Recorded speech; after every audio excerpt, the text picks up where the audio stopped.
सियावर रामचंद्र भगवान की। शिव की आस्था और शक्ति का ये प्रतीक त्रिशूल। जय श्री राम। लेकिन सच ये है कि सनातन धर्म ही समाजवाद है, जो सनातन धर्म समाजवादी अध्ययन किया गया होता। हनुमानगढ़ी, नमाज, जामा मस्जिद, यही वो 3 शब्द है जिन्होंने शुक्रवार को यूपी की सियासत गरमा दी है। इस त्रिकोण के केंद्र में भगवान राम की नगरी अयोध्या है, जहां आज मुख्यमंत्री योगी आदित्यनाथ ने हाजिरी लगाई।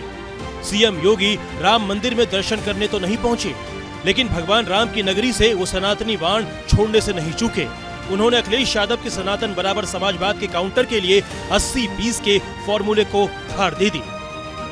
जो ये लोग आस्था की बात करते हैं, याद करो ना, इन्होंने तो हमारी पवित्र हनुमानगढ़ी में इन्होंने तो वहां नमाज भी पढ़वाने का काम किया था। कल्पना करिए, क्या कोई जामा मस्जिद में कभी हनुमान चालीसा का पाठ कर पाएगा? क्या सरकारें करवा पाएंगी? क्या समाजवादी पार्टी और कांग्रेस करवा पाएगी? अगर नहीं करा पाएगी तो ये पाप क्यों करवाया गया था? अयोध्या में हनुमानगढ़ी की सीढ़ियों पर नमाज पढ़वाने का पाप क्यों करवाया गया था?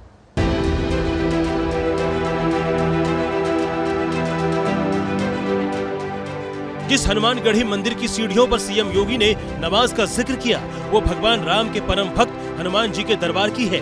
उनके इस मंदिर को अयोध्या का कोतवाल माना जाता है। 76 सीढ़ियों के टीले पर बने इस मंदिर का महत्व भी सनातनियों के लिए राम मंदिर जैसा ही है। योगी के बयान के कुछ घंटों बाद अखिलेश यादव ने 4 शब्दों का एक पोस्ट सोशल मीडिया एक्स पर किया, जिसे सीएम योगी के आरोपों का पलटवार माना जा रहा है। अखिलेश यादव ने लिखा, पराजय काल विपरीत बुद्धि। अखिलेश यादव के शब्दों की इन पहेली को समाजवादी पार्टी और कांग्रेस सुलझा रही है। सीएम योगी पर चढ़ावा चोरी के मुद्दे को डाइवर्ट करने के आरोप लगा रहे हैं।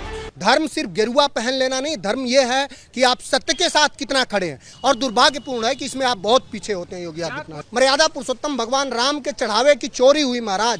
राजकोष तक सत्ता संरक्षित अपराधियों के घर में मिला, राजकोष, रामकोष मिला। आप इधर उधर की न बात करिए, बता कि चढ़ावा क्यों लूटा और जो रहजनों का अमीन था वो कहाँ छुपा। असली मुद्दों से ध्यान भटकाने के लिए वो फिर से धार्मिक ध्रुवीकरण की कोशिश कर रहे हैं। ऐसे ही नाम बदलकर लोगों को गुमराह करते रहे और दूसरी तरफ भगवान राम के मंदिर में जो चढ़ावा आया उसको चोरी करने का काम करते रहे। भारतीय जनता पार्टी के लिए धर्म में कोई आस्था नहीं है, धर्म उनके लिए सिर्फ एक व्यापार का विषय है। राम मंदिर में चढ़ावा चोरी से शुरू हुई सियासत अब बजरंगबली की चौखट पर आ पहुंची है, तो सवाल उठता है, आखिर हनुमानगढ़ी में नमाज पढ़ने का सच क्या है?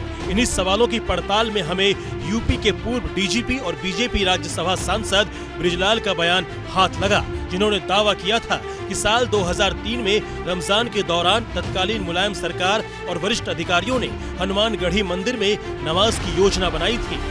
वो चाहते थे कि हनुमानगढ़ी पर नमाज। पूर्व डीजीपी बृजलाल से इस पुराने बयान पर बात करने एबीपी न्यूज की टीम पहुंची, तो उन्होंने अपने दावों को फिर से दोहराया। ये हुआ था 29 अगस्त 2003 को मुलायम सिंह जी मुख्यमंत्री बन गए, बीएसपी गवर्नमेंट गिर गई। उस समय राजू सबरवाल हमारे एसएसपी फैजाबाद थे, और नाम तो नहीं लूंगा, रिटायर हो गए हैं वो, 75 बैच के, हमसे 2 साल सीनियर थे। वो लखनऊ के आईजी जोन थे, जिनके अंडर में ही आज का अयोध्या आता है।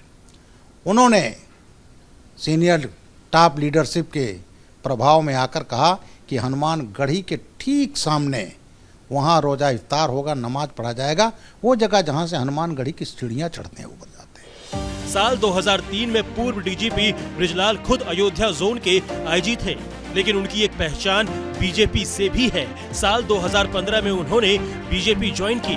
2020 में राज्यसभा में सांसद चुने गए थे। पूर्व डीजीपी के हनुमानगढ़ी में नमाज की योजना को लेकर कोई रिपोर्ट सार्वजनिक तौर पर मौजूद नहीं है, ना ही कोई साक्ष्य। पूर्व डीजीपी बृजलाल इस दावे के इकलौते सूत्रधार हैं।